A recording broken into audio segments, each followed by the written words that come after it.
The wedding veil was already on her head when the hospital called and told her her father had collapsed.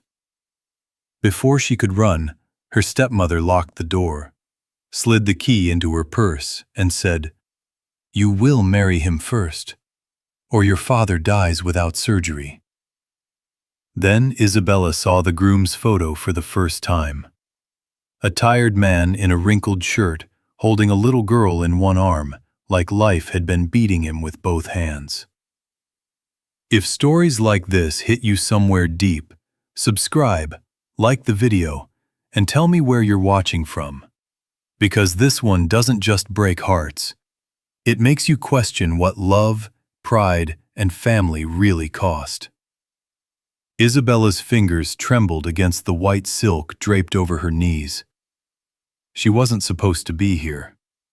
3 days earlier, she had been planning her engagement party with Daniel Ashford, the polished son of a senator, the kind of man who smiled for cameras and kissed like he was signing contracts.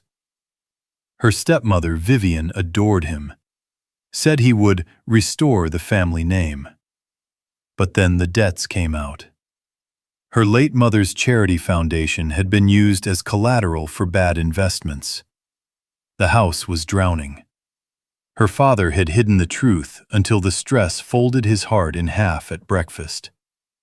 He was on a ventilator now, and Vivian had found a solution.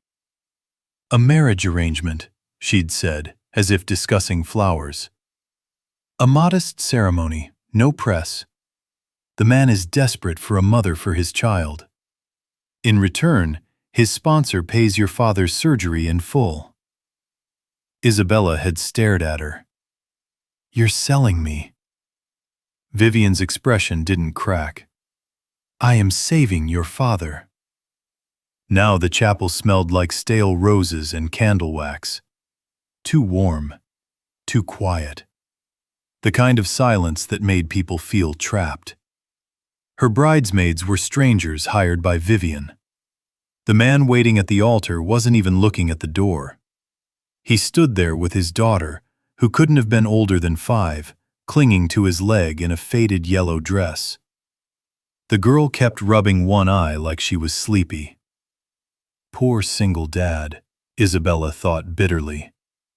That was how Vivian had described him with disgust. A broke mechanic named Adrian Vale. A widower. No status, no future. Just a burden with sad eyes. The chapel doors opened. "Walk," Vivian whispered behind her. "And smile. Your father goes into surgery when the rings go on." Isabella did walk, but she didn't smile. Every step felt like she was burying herself alive. When she reached the altar, Adrian finally looked at her. She expected embarrassment, greed, relief. Instead, she saw something stranger. Regret. Not weak regret. Not the regret of a man who'd gotten lucky. The regret of someone who hated this as much as she did. The officiant began speaking. Isabella barely heard him. Her heart was hammering too loud. She stared at the little girl, who was staring back with wide, solemn eyes. "What's your name?" Isabella whispered. The child hesitated. "Mila." "Do you know what's happening?" Mila looked down. "Daddy said we're borrowing a miracle." Isabella's throat tightened. Borrowing a miracle. Who says that to a child? When it was time for vows, Adrian's voice came out low and rough. "I vow," he said, looking directly at Isabella, "that if you walk into my life today against your will, I will spend every day after trying to earn what was taken from you." The room shifted. Even Vivian frowned. That wasn't in the script. Then Isabella's turn came. She should have said yes, signed the moment, saved her father. but anger rose so hot it almost made her faint. "I vow," she said, her voice steady and cold. "Nothing but honesty. I did not choose this. I do not love you. I am here because my father's life is being traded for mine." A gasp moved across the front rows. Vivian's face went white with fury. But Adrian didn't flinch. He only nodded once. "As it should be," he said quietly. And somehow that made it worse. The ring was slid onto her finger. Her phone buzzed in her bouquet. One message. "Surgery paid. Procedure starting now." Vivian exhaled with satisfaction. The officiant declared them husband and wife. Adrian did not kiss her.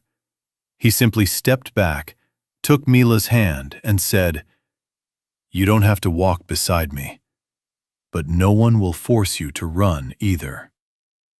It should have sounded manipulative. It didn't. That terrified Isabella more than anything. Outside the chapel, rain had begun to fall. Not soft rain, violent rain. The kind that slapped makeup down your face and ruined expensive things.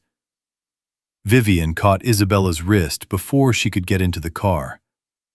"You did your duty," she hissed. "Now do not embarrass us further." "Us?" Isabella laughed, sharp and broken. "You mean you?" Vivian leaned closer. "You think that man married you for charity? Men like him smell weakness. He saw a desperate family and reached upward." Isabella glanced at Adrian, helping Mila into the back seat of an old gray sedan. He moved carefully, gently tucking a blanket around the little girl's knees. He didn't look upward. He looked exhausted. "Then why do you look nervous?" Isabella asked. For the first time, Vivian's mouth tightened just a little too fast. "Because pity has made you stupid," she snapped. Then she walked away. That should have been the end of it. A forced ceremony. A ruined life. A father saved. But when Isabella got into the car, something felt wrong immediately. No child car seat, brand new from some last-minute arrangement. No trash on the floor. No cheap smell of old fast food. The car was plain, yes, but spotless. Quiet. Too well kept. Adrian drove without turning on the radio. Mila fell asleep against the window.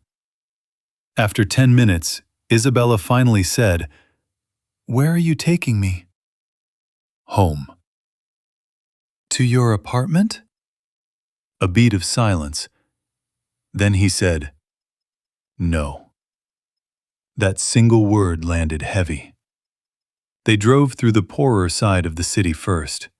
Narrow streets, wet laundromats, neon signs flickering in puddles.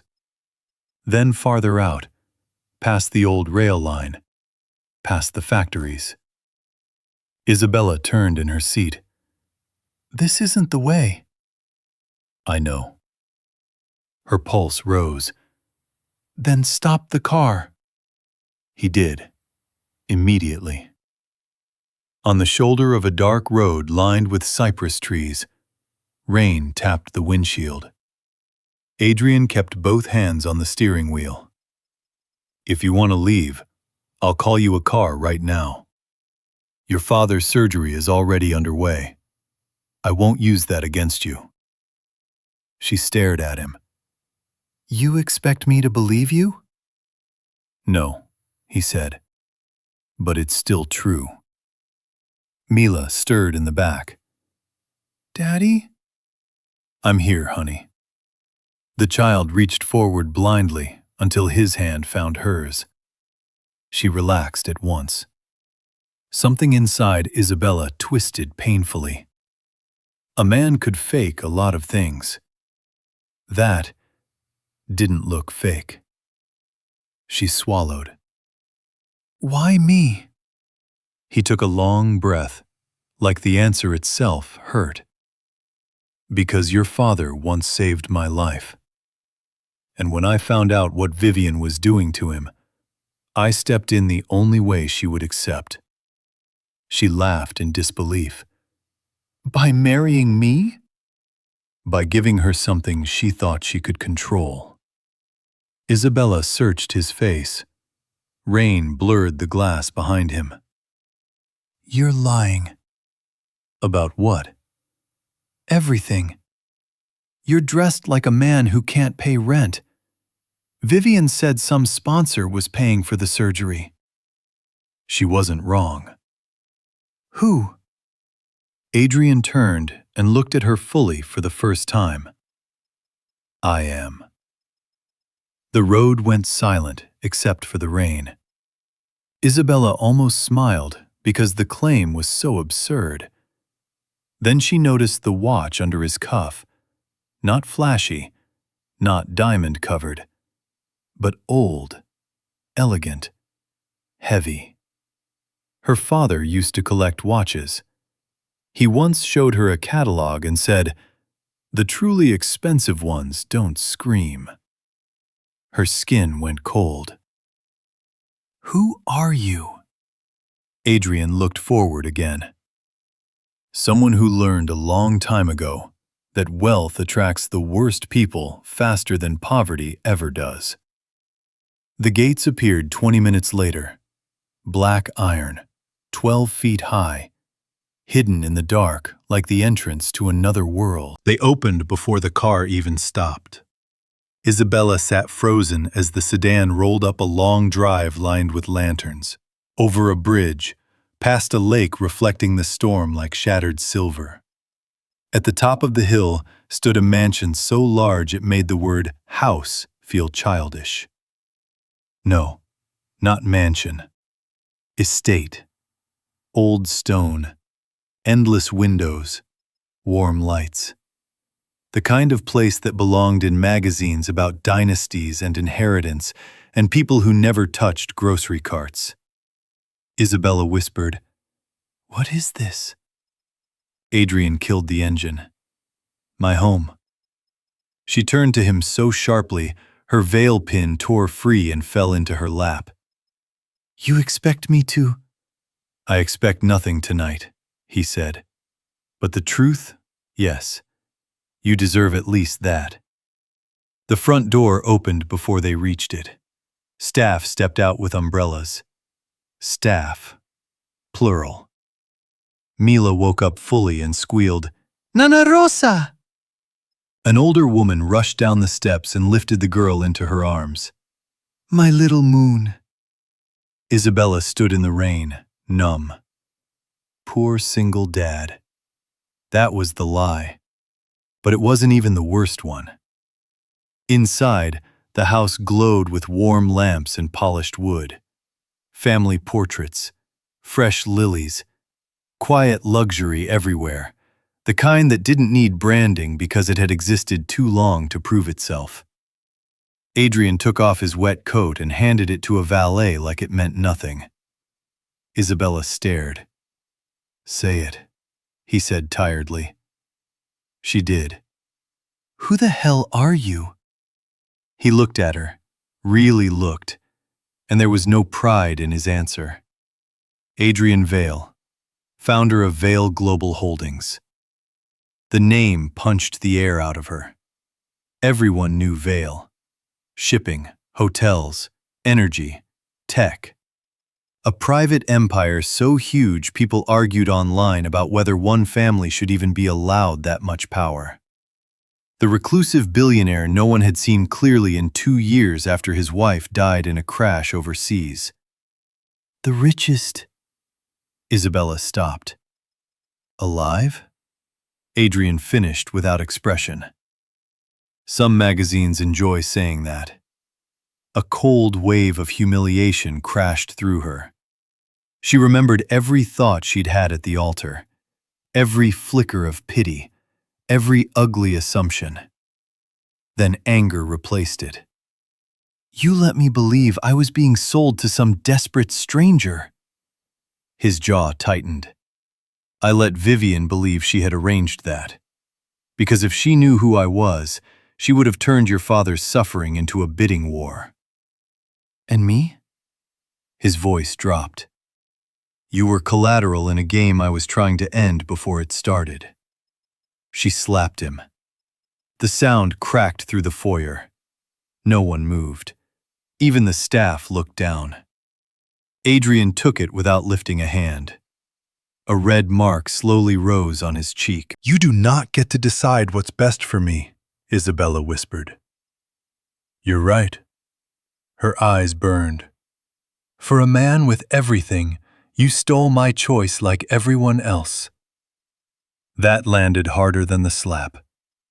For a second, the billionaire vanished, and all she saw was a widower carrying too much grief in one body. "I know," he said. Then he walked away. Isabella should have hated him cleanly after that. It would have been easier. But the house refused to fit the story she'd built. Mila was not a spoiled child hidden behind nannies. She ate grilled cheese in the kitchen at midnight and asked Isabella in a sleepy whisper, "Do you hate my daddy?" Isabella almost dropped her tea.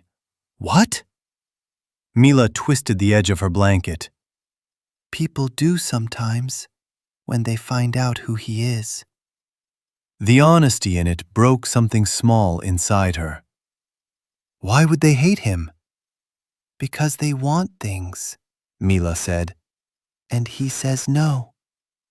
Children repeated truths adults leaked around them. Isabella sat beside her. "I don't hate him."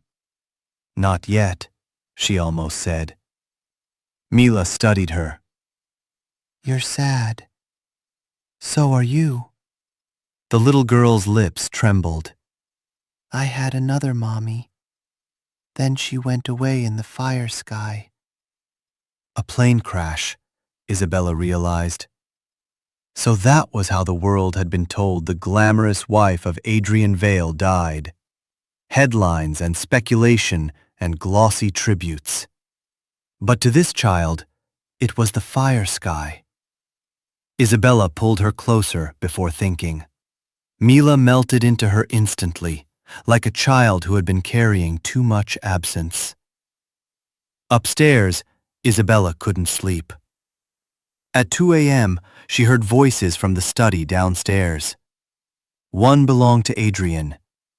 The other made her blood run cold. Vivian. Isabella moved barefoot through the dark hall until she could see into the half-open room. Vivian stood by the fireplace in an emerald dress, dry and perfectly composed, like snakes somehow never got wet. "I held up my end," she said. "The marriage is done. Now you'll transfer the rest." Adrian stood at the desk, one hand braced against it. "You already received enough to save Martin and clear the charity debt." "You think I came for charity?" His expression went flat. "I know exactly what you came for." Vivian smiled. "Then don't pretend to be offended.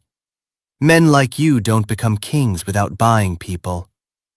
"And women like you don't become desperate without losing leverage." Her smile vanished. "You are underestimating me." "No," Adrian said quietly. "I'm done underestimating what you're willing to do." Isabella stepped in. "What is she talking about?" Both of them turned. Vivian recovered first. "Darling, you should be resting." "Don't call me that." Isabella looked at Adrian. "What rest?" He didn't answer fast enough. That was answer enough. Her gaze snapped back to Vivian. "What did you do?" Vivian gave a tiny shrug. Your father signed everything months ago. The foundation, the house, the remaining trusts. I simply organized solutions. You forged half those papers. Can you prove it? Adrian opened a file on the desk and slid it toward Isabella. Inside were copies, signatures, transfers, offshore accounts. One photograph. Daniel Ashford kissing Vivian in a hotel lobby. Isabella stared so long the picture blurred. Her fiancé. Her stepmother. No, she whispered. Vivian rolled her eyes. Please, Daniel was never in love with you. He was useful, attractive, ambitious. Those men are easiest to guide. Isabella's knees nearly gave out. Adrian moved forward, then stopped himself before touching her. Good. Because if he had, she might have shattered. How long? Isabella asked. Vivian smirked. Long enough? Daniel's late-night meetings. The way he rushed her on signing a prenuptial agreement. The sudden affection Vivian had shown him. All of it came back like broken glass. You sold me, Isabella said, voice shaking. To cover your theft. Vivian's face hardened.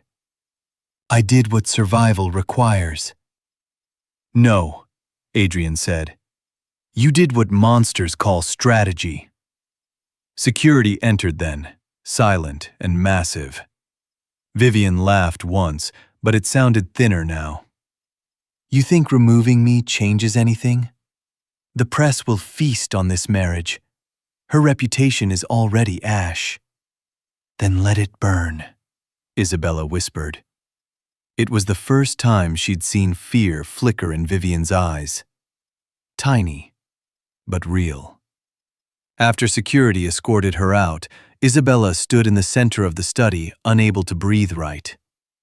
Daniel, Vivian, her father unconscious. Her life rewritten by signatures and lies. She turned on Adrian. You knew. I suspected. You investigated my family like a business deal. I investigated the woman extorting your father. And me? His voice almost broke. I watched you from a distance and hoped I was wrong. That silence between them was ugly and alive. Finally, Isabella asked the question she hadn't wanted to. Why did my father save your life? Adrian looked at the fire. 10 years ago, I was nobody to the world yet. Just another founder, one bad quarter away from losing everything. I was driving home after a merger meeting when my car went off the road during a storm. It flipped into a ravine. Your father was the one who climbed down and dragged me out before the fuel caught. He met her eyes. He never asked my name. Never asked for money. He just sat with me in the rain, bleeding through his own shirt, until help came. Isabella saw it then. Why her father always told her, if you can help someone, help before asking what they deserve. He recognized you later? Adrian nodded. Years later, at a charity gala. He laughed when I tried to thank him in public and said, then do the same for someone else when your turn comes. Isabella looked away because tears had finally made their move. My father would hate this arrangement. So do I. Then why didn't you tell me the truth before the altar? His answer came too fast, too honest. Because I thought if you knew who I was, you'd think this was another kind of trap. She laughed bitterly through the tears. And you chose the version where I thought you were poor? Yes. That's insane. I know. For the first time that night, something dangerously close to a smile touched her mouth. Small, broken, inappropriate, but there. And Adrian noticed, not triumphantly, like a starving man noticing light under a door. Morning came with headlines. Secret wedding. Senator's son left at altar. Socialite daughter marries reclusive tycoon. Another one hit harder. Did she marry for money, or was she bought? The internet was doing what it always did, turning pain into entertainment. Isabella threw the tablet across the room. It hit the rug, harmless and satisfying. Mila, sitting at the breakfast table coloring a horse purple, looked up. Bad news? Isabella pressed her palms to her face. Very bad. Mila thought about it. Then we need pancakes. Nana Rosa nodded solemnly. The child is wise. For the first time in what felt like years, Isabella laughed for real. Then Daniel arrived. He didn't come through the front gate like a guest. He forced his way past press and shouted her name across the foyer like a man auditioning for sympathy. Bella, you have to listen to me. Adrian descended the stairs slowly, each step controlled. Daniel straightened his expensive coat. This is between me and my fiancé. Your fiancé married someone else, Adrian said, because you manipulated her. Isabella stepped forward. No, because you were sleeping with my stepmother. Daniel's face drained of color. He recovered fast, though. Men like him often did. She's lying to protect herself, he said, turning toward the cameras that had gathered beyond the glass doors. You think this billionaire just rescued her? He bought her because that's what men like him do. It was a cruel line, and a smart one. The cameras loved it. Adrian started toward him, but Isabella touched his arm. Just once. Just enough to stop him. The contact jolted through both of them. She walked past Adrian and faced Daniel herself. You want the truth? She said, loudly enough for the microphones outside to catch every word. You proposed to me while planning my family's collapse. You smiled at my father while helping Vivian empty his life. So let's not pretend I was the one performing love. Daniel lowered his voice. Careful. No, you be careful. He leaned closer, eyes hardening. You think that man will keep you once the scandal dies? You're a replacement mother in a contract dress. The insult landed. Because part of her feared he might be right, and Daniel saw it. That was the worst part. He saw the wound and pressed deeper. You'll spend the rest of your life wondering if he chose you, or just needed a woman-shaped solution. Adrian moved then. Not violently. Worse. He stepped beside Isabella and said, calm as winter, Get out of my home. Daniel laughed. Or what? Or I release the financial trail linking you to Vivian before lunch. Daniel went still. Adrian's eyes didn't blink. With timestamps. Security appeared again. This time Daniel didn't argue. He pointed at Isabella on the way out. When he's done using you, don't come looking for me. The doors shut behind him, but the damage stayed. That night, Isabella stood on the balcony outside her room, letting cold wind slap her face. A woman-shaped solution. She hated that the words burrowed. Behind her, Adrian said, He was wrong. She didn't turn. Was he? Long silence. Then Adrian did something rich, powerful men almost never do. He answered the question instead of defending himself. At first, he said, I was solving a problem. Your father needed help. Mila needed stability. You were being cornered by predators. I told myself the arrangement could protect all three. There it was. The truth. Ugly. Honest. Unvarnished. Isabella closed her eyes.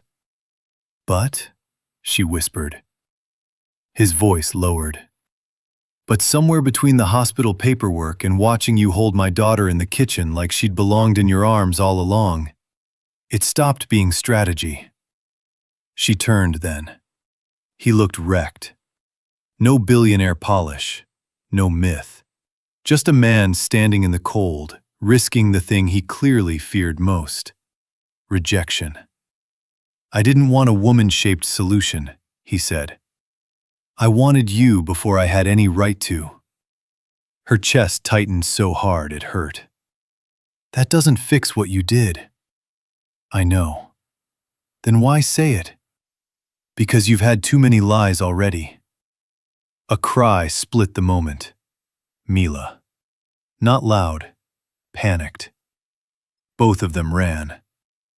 Smoke was curling from the nursery hallway. Not a blaze.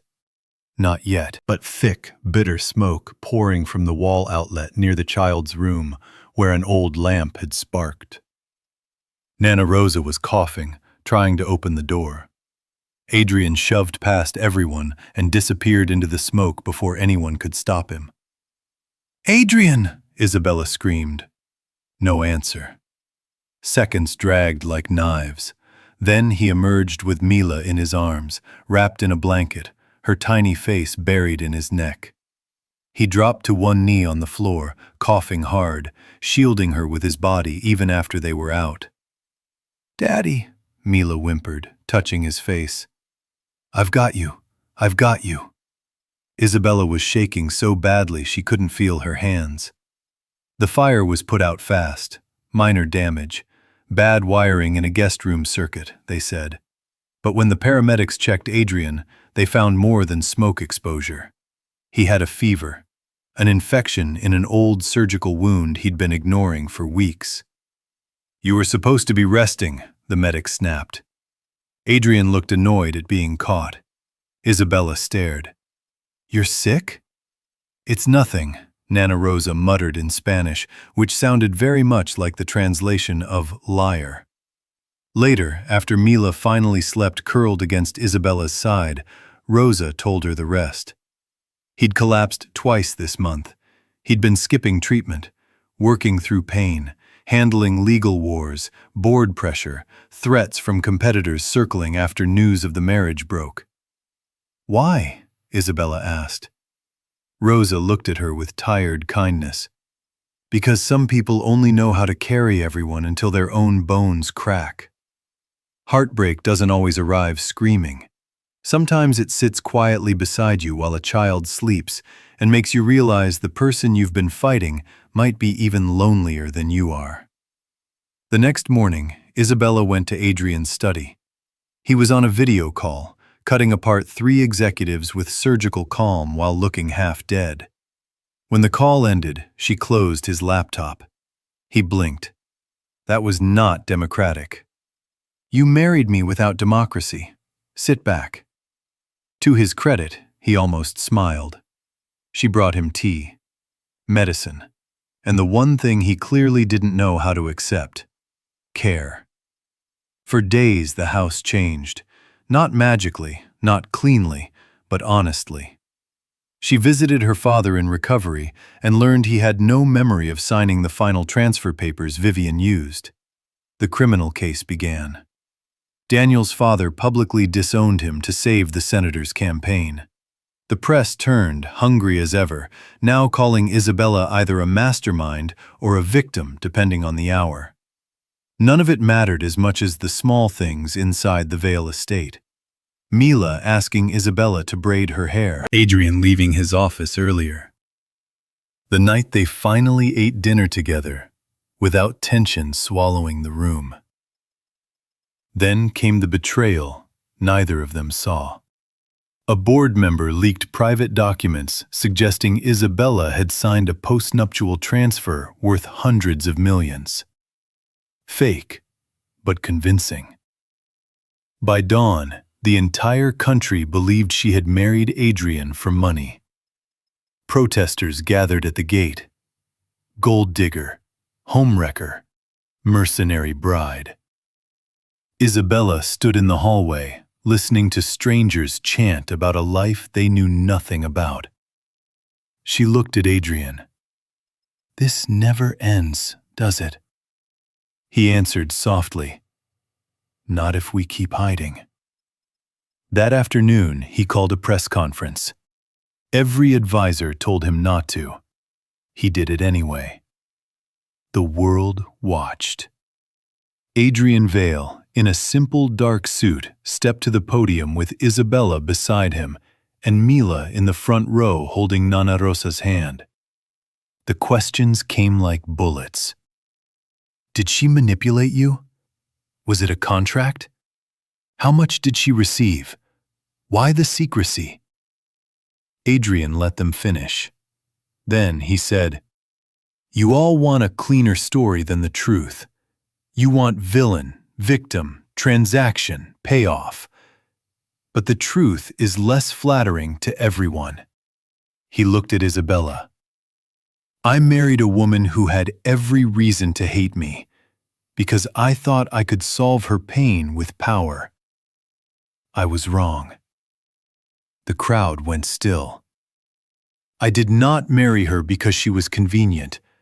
I married her because, by the time I understood what she meant to my daughter, and to me, the damage was already done."